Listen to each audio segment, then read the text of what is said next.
दिल की घबराहट। अब उसको बायोलॉजी के एतबार से ब्लड प्रेशर कहा जाए, बीपी कहा जाए कि खून का दौरान इसमें प्रेशर ज्यादा हो जाता है। ये सारा का सारा मामला दिल से ही तो है।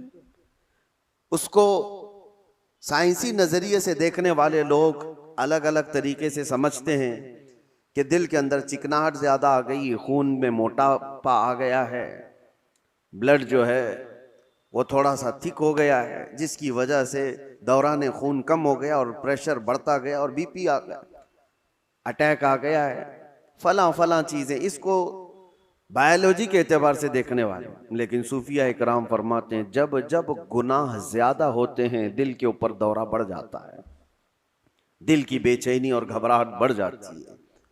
जब कभी दिल के अंदर बेचैनी और घबराहट हो तो सूफिया इकराम फरमाते हैं सबसे पहले तौबा करो, तौबा करो, अल्लाह करीम की बारगाह में अपने आंसू बहाओ, देखना दिल तुम्हारा हल्का हो जाएगा। और कुरान क्या कहता है? कुरान ये कहता है जो ईमान वाले लोग हैं उनके दिलों का इत्मीनान अल्लाह के जिक्र से होता है। अला बिज़िक्रिल्लाहि तत्मइन्नुल कुलूब, आगाह हो जाओ, अल्लाह के जिक्र से दिलों को सुकून मिलता है। और यहाँ हाल ये है कि जो ईमान वाले हैं वो महीनों हो जाता है अल्लाह का जिक्र नहीं करते, तो फिर दिल को उन्होंने बेचैन ही तो रखा है, दिल को ग़िज़ा नहीं दी है, दिल को ऐसी आवारा छोड़ रखा है। अरे मियाँ, जिस्म को सुबह से लेकर रात तक खाना न दो तो ये निढाल हो जाता है, चक्कर आने लग जाते हैं। अगर 2-3 दिन खाना ना दिया जाए तो जिस्म तो खत्म ही हो जाता है।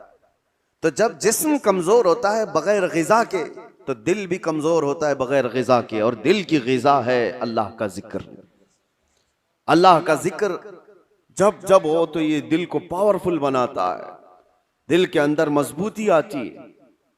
दो चीजें खास कर लें अपनी जिंदगी में, एक इस्तिग़फ़ार कसरत से, अस्तग़फ़िरुल्लाह रब्बी मिन कुल्ली ज़ंबिन व अतूबु इलैह, बैठते उठते जिस वक्त भी हो इस्तिग़फ़ार कसरत से करो कि तौबा करना है। न जाने हमारी आंखें अभी क्या करके आई हैं, पता नहीं हमारे हाथों ने क्या कर दिया, हमारी जुबान ने क्या किया। दिन भर की खताएं ये बढ़ती बढ़ती चली जाती हैं। और एक हदीस ये भी है कि जब इंसान पैदा होता है ना तो उसका दिल बिल्कुल साफ शफाफ आईने की तरह होता है, साफ शफाफ होता है आईने की तरह। जब वो गुनाह करता है तो एक काला धब्बा उसके दिल पर लगा दिया जाता है, एक धब्बा। फिर दूसरा गुनाह करता है, दूसरा धब्बा, तीसरा गुनाह करता है, तीसरा धब्बा। तो ये धब्बे, ये दाग बढ़ते